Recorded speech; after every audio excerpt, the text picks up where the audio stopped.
Hit TV అభిమాన ప్రేక్షకులకు స్వాగతం. నేను మీ నాగేంద్ర కుమార్. మెగాస్టార్ అభిమానులు ప్రపంచం యావత్తు ఎక్కడున్నప్పటికీ కూడా అందరూ ఎంతో ఆనందించే ఒక అద్భుతమైన సందర్భం ఇది. ముఖ్యమంత్రి రేవంత్ రెడ్డి గారి నేతృత్వంలో ఆయన హయాంలో నెలకొల్పిన మహనీయుడు గద్దర్ అంటే యుద్ధ నౌక గద్దర్ గారి పేరిట నెలకొల్పిన గద్దర్ అవార్డ్స్ ఈ సంవత్సరం ఆ పేరిట మెగాస్టార్ చిరంజీవి గారికి ఎన్టీఆర్ నేషనల్ అవార్డు ఆయనకి ప్రకటించడం జరిగింది. ఇంకా ప్రధాన కార్యక్రమం ఉన్నది. ఈ ప్రకటించడం అన్నది ఎలాగంటే, అవార్డులు ఎంత గొప్ప వ్యక్తుల పేరిట నెలకొల్పినా ఒక్కొక్కసారి ఆ అవార్డులు కనుక సరి అయిన వ్యక్తులకు కానీ లభించకపోతే ఆ అవార్డులకే ఎంతో కొంత తక్కువతనం, అవార్డులు కించపడే విధంగా జరిగిన సందర్భాలు కూడా అప్పుడప్పుడు ఉంటుంటాయి. కానీ కొంతమందికి అటువంటి అవార్డులు వచ్చినప్పుడు ఆ అవార్డులకి ఎన్నలేని గౌరవం వస్తుంది. అంటే బంగారానికి తావి అబ్బినట్టుగా గొప్ప పరిమళాన్ని వెదజల్లుతాయి అటువంటి సందర్భాలు. అటువంటి సందర్భమే ఈనాడు ఎన్టీ రామారావు గారి పేరిట నెలకొల్పిన NTR national award megastar Chiranjeevi గారికి రావడం.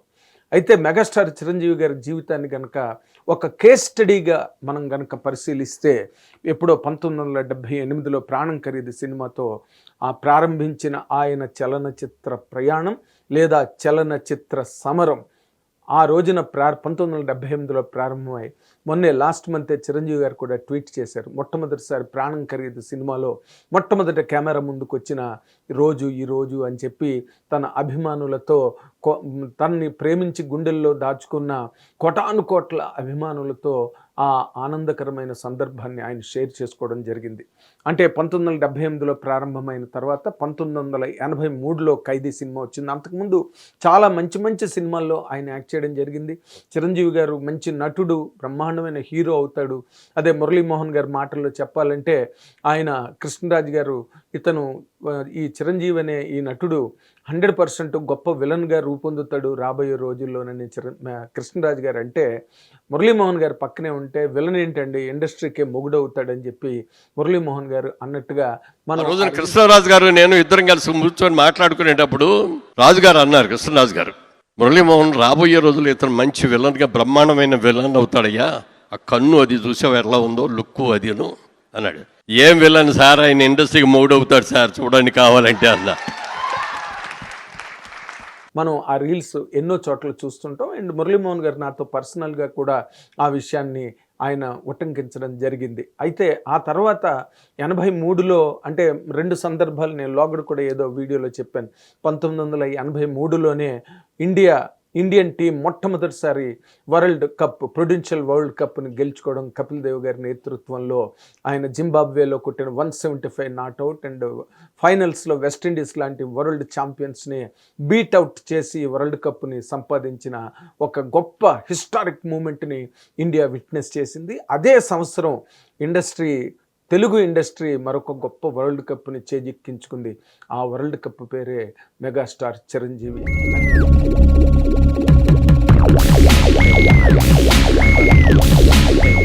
గతంలో చెప్పడం జరిగింది. మళ్ళీ ఈ సందర్భంలో కూడా మీకు ఆ సందర్భాన్ని గుర్తు చేస్తున్నా. ఈ ప్రయాణంలో ఆయన ఒక పక్కన కోటాను కోట్ల మంది ప్రేక్షకుల హృదయాలను దోచుకోవడం అండ్ 40 ఇండస్ట్రీ హిట్స్ ఉన్న ఈ తెలుగు సినిమా ఇండస్ట్రీలో 8 ఆయన సొంతమైనవి. అంటే ఇండస్ట్రీని ఆయన ఏ విధంగా శాసించారు, ప్రేక్షకాభిమానులను ఏ విధంగా అంత గొప్ప సంఖ్యలో ఆయన సొంతం చేసుకున్నారు. నాదొక దుర్గం, నాదొక స్వర్గం, అనర్గళం అనితర సాధ్యం నా మార్గం, అదే చిరంజీవి గారు. అండ్ ప్రతి ఊరిలో, ప్రతి వాడలో, ప్రతి పట్టణంలో, ప్రతి నగరంలో, ప్రతి చోట మెగాస్టార్ చిరంజీవి అనే ఒక వ్యక్తిని ఆరాధించి, అభిమానించి, పూజించే ఒక గొప్ప అభిమానుల్ని గెలుచుకున్న ఏకైక హీరోగా తెలుగు సినిమా ఇండస్ట్రీ నుంచి తీసుకుంటే, అంటే బాలీవుడ్ టు టాలీవుడ్ మెగాస్టార్ చిరంజీవిని మించిన హీరో మరొకరు లేరు అన్నంత రేంజ్కి మెగాస్టార్ చిరంజీవి గారు ఎదగడం మనం అందరం చూసాం. ఈ ప్రయాణంలో ఈ అవార్డుల పరంపర కనుక మనం చూసుకుంటే ఆయనకి రాని అవార్డు అన్నది తెలుగు సినిమా ఇండస్ట్రీలోనే కాదు, ఇండియన్ సినిమా ఇండస్ట్రీలోనే లేవు. ఇండిపెండెన్స్ వచ్చినప్పటి నుంచి ఇండియాలో ఒక 300 మందికి వచ్చింది పద్మవిభూషణ్. అంత రేర్ అవార్డ్ అది. ఎందుకంటే IFFI prominent personality of the ఇయర్గా ఇఫీ సంస్థ ఆయన్ని సత్కరించింది. స్వయం కృషితో పనిచేస్తే పద్మ విభూషణ్ నుంచి గిన్నీస్ రికార్డ్ వరకు ఆయన ఎత్తుకుంటూ వచ్చాయి. అలాగే 9 ఫిల్మ్ఫేర్ అవార్డ్స్, అందులో ఇంక్లూడింగ్ లైఫ్ టైమ్ అచీవ్మెంట్ కూడా అందులో ఉన్నది. అండ్ 3 నంది అవార్డు ఆయనకి.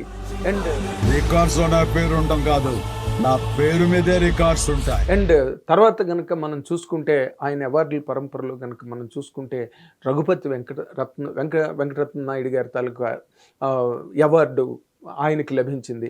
తర్వాత ఆయన గిన్నీస్ బుక్ ఆఫ్ వరల్డ్ రికార్డులో మోస్ట్ ప్రొలిఫిక్ యాక్టర్ డాన్సర్గా అటువంటి రికగ్నిషను వరల్డ్ సినిమాలోనే ఎవరికి రాలా. వరల్డ్ సినిమా అని మాట చెప్తున్నా, ప్రపంచ చలనచిత్ర చరిత్రలోనే అటువంటి రికార్డు, అటువంటి క్రెడెన్షియల్స్ ఉన్న హీరో మరొకరు లేరు. చిరంజీవి గారు స్టెప్స్ని ఎంజాయ్ చేసినట్టు ఇంకెవరు చేయలేరండి. అండ్ ఆయన ప్రయాణంలో 2006లో పద్మభూషణ్, 2024లో Padma Vibhushan. And CNN IBN the most prominent personality of Indian cinema అని చెప్పి most influential person of Indian cinema అని ఇలాంటి గొప్ప గొప్ప డిస్క్రిప్షన్స్ మెగాస్టార్ చిరంజీవి గారు సొంతం చేసుకోగలిగారు. అయితే ఈ మధ్య ఇవాళే అనుకుంటాను ఏదో వెబ్సైట్లో చదివాను, the most iconic hero of Telugu cinema. Sorry, మీడియాని బడిలో వెయ్యాలి, కొత్తగా ఓనమాలు దిద్దించాలి. Is not just the most iconic hero of Telugu cinema, is the most iconic hero of Indian cinema అనే కొత్త మాటని మీడియా నేర్చుకోవాల్సిన అవసరం ఎంతైనా ఉంది. ఎందుకంటే అటువంటి గొప్ప వ్యక్తి, అంత గొప్ప ఘనమైన చరిత్రని నెలకొల్పి తెలుగువారికే అసలు ప్రపంచం యావత్తు గొప్ప పేరు ప్రతిష్టల్ని తీసుకొచ్చిన ఒక అంతటి గొప్ప హీరో మన ముందు మన హీరోగా తేజరిల్లుతున్నప్పుడు మాటలు సరిగ్గా రాసుకోవాలి. చక్కటి ఎక్స్ప్రెషన్స్, లాంగ్వేజ్ వస్తే సరిపోదు, లాంగ్వేజ్కి తగ్గ వొకాబులరీని కూడా మనం ఎగ్జిబిట్ చేయగలగాలి. ఇప్పుడు నేను చెప్తున్న ఈ సందర్భం ఎలాంటిదంటే, ఈ అవార్డులు అన్నవి అక్కినేని గారి పేరిట నెలకొల్పిన అక్కినేని నేషనల్ అవార్డు కూడా అమితాబ్ బచ్చన్ గారి చేతుల మీదుగా ఆయన తీసుకోవడం జరిగింది. అలాగే బిగ్గర్ దెన్ బచ్చన్ అని వీక్ అనే ఒక నేషనల్ మ్యాగజైన్ ఎప్పుడో 2 దశాబ్దాల క్రితమే ఆయన్ని ప్రకటించి కవర్ పేజ్ చేయడం జరిగింది. అంటే Guinness book of world records, national magazines, national channels, మొత్తం నేషనల్ నెట్వర్క్ అంతా కూడా చిరంజీవి గారి తాలూకా ఘనతని, ఆయన గొప్పతనాన్ని ఎంతో గొప్పగా గుర్తించి వాటికి due respect and due regard, esteem ఇవ్వడం జరిగింది. అలాంటి ఒక గొప్ప హీరో మన హీరో అవడం అన్నదే మన తెలుగు వాళ్ళందరి తాలూకా గౌరవం, గర్వం కూడా. అయితే ఆయన పుచ్చుకొని అవార్డులు ఈ రోజు వరకు ఏమీ లేవన్న సంగతి ఆయన చరిత్రగరంగా ఒక్కసారి మనం వెనక్కి తిరిగి చూస్తే ఆయనకి రాని అవార్డు, ఆయన దక్కించుకోలేని అవార్డు ఏదీ లేదు. అన్నీ ఆయన సొంతమయ్యాయి. ఒక్కటి ఇంకా బాకీ ఉన్నది ఏంటంటే, ఆయనకి భారతరత్న ఒక్కటే ఆయనకి బ్యాలెన్స్, ఆయన అవార్డు రావడానికి.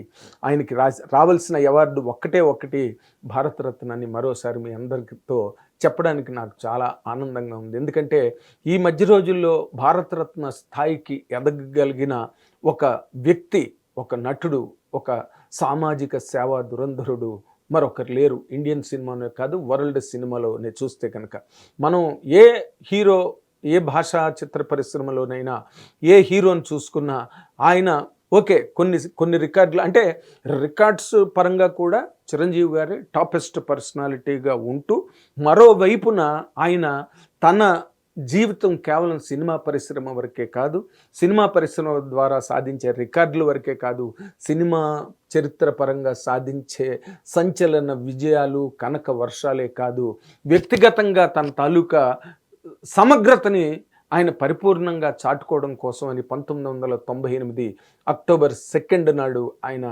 చిరంజీవి చారిటబుల్ ట్రస్ట్ పేరు మీద blood bank, I bank start చేయడం జరిగింది.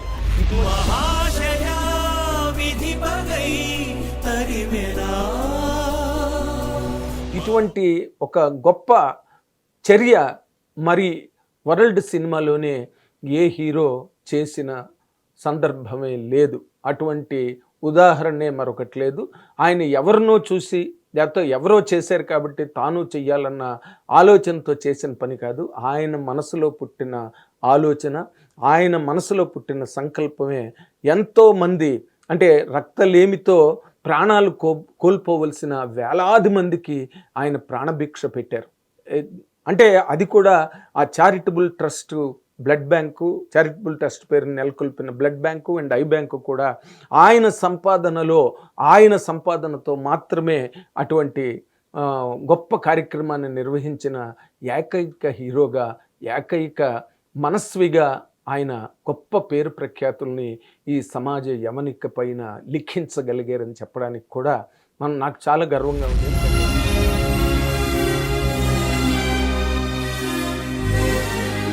ఎందుకంటే మనకు తెలిసిన వ్యక్తి, మనకు పరిచయం ఉన్న వ్యక్తి, మనం మాటామంతి జరపగలిగే వ్యక్తి, మనం ఎదురుపడి తారసపడి పలకరించగలిగే వ్యక్తి, మన వ్యక్తి అంత గొప్ప గొప్ప ఘనకార్యాలను నిర్వహించేటప్పుడు ఎంతైనా మానవత్వం పులకించిపోక తప్పదు. అండ్ ఆయన చేసిన ఈ కార్యక్రమాల వల్ల అంటే ఇప్పుడు భారతరత్న లాంటి అవార్డులు కేవలం ఒక ఫ్యాకల్టీని చూసి మాత్రమే ఇవ్వరు.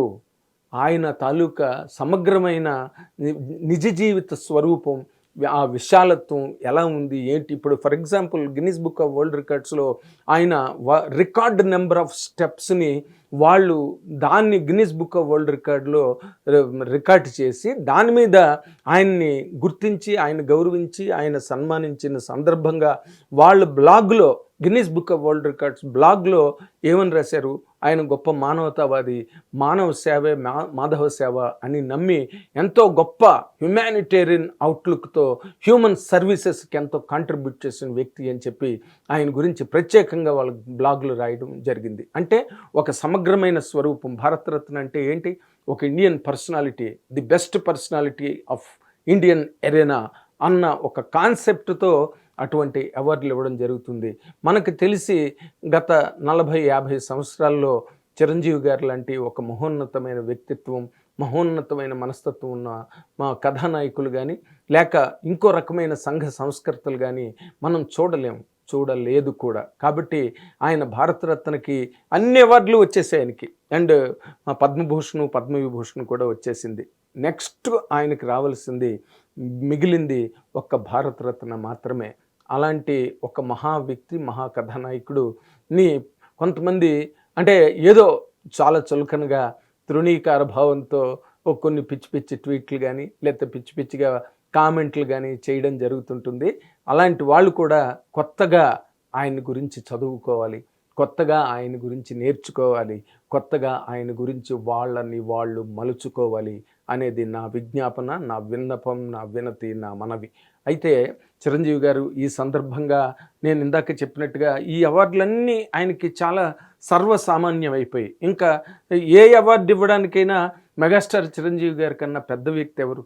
అండ్ రికార్డులకైనా మన వెంకటేష్ గారు కూడా శంకర్ వరప్రసాద్ గారు సక్సెస్ మీట్లో చెప్పారు, ఇండస్ట్రీ రికార్డ్స్ అన్నీ బాస్కే వెళ్తాయని చెప్పి. అక్కినేని నాగార్జున గారు ఎన్నో సందర్భాల్లో చెప్పారు, ఆయన నా ఇన్స్పిరేషన్ అని చెప్పారు.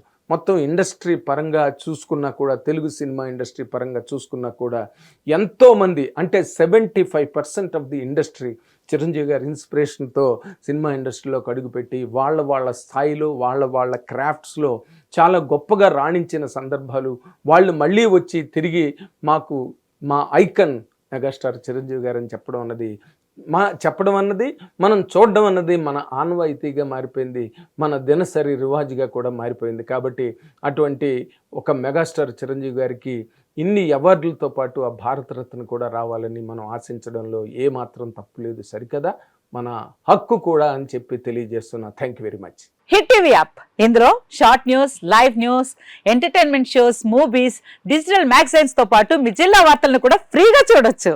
ఇంకెందుకు ఆలస్యం, వెంటనే హిట్ టీవీ యాప్ ని డౌన్లోడ్ చేసుకుని ఫ్రీగా ఎంటర్టైన్మెంట్ పొందండి. Hit TV app. Hit TV app. please download Hit TV app. Hit TV యాప్ని ఫ్రీగా డౌన్లోడ్ చేసుకొని ఎంజాయ్ చేయండి. మీకు నచ్చిన ఎంటర్టైన్మెంట్ కోసం హిట్ టీవీ యాప్ ని ఫ్రీగా డౌన్లోడ్ చేసుకుని ఎంజాయ్ చేయండి. హిట్ టీవీ యాప్ని డౌన్లోడ్ చేసుకుని ఆస్వాదించండి, ఆశీర్వదించండి. ఇంతమంది సెలబ్రిటీలు హిట్ టీవీ యాప్ ని డౌన్లోడ్ చేసుకోండి అని చెప్తున్నారంటే ఎంత మంచి యాప్ ఆలోచించండి. అమెరికా అమెరికా అమెరికా అమెరికాలో చదవాలనుకునే వాళ్ళకి విశ్వసనీయమైన పేరు మన శౌర్య కన్సల్టెన్సీ. UK లో 1 year masters, UK లో 1 year masters, 2 years work permit up to 5 years visa. Contact Saurya Consultancy. Contact 89851 89851.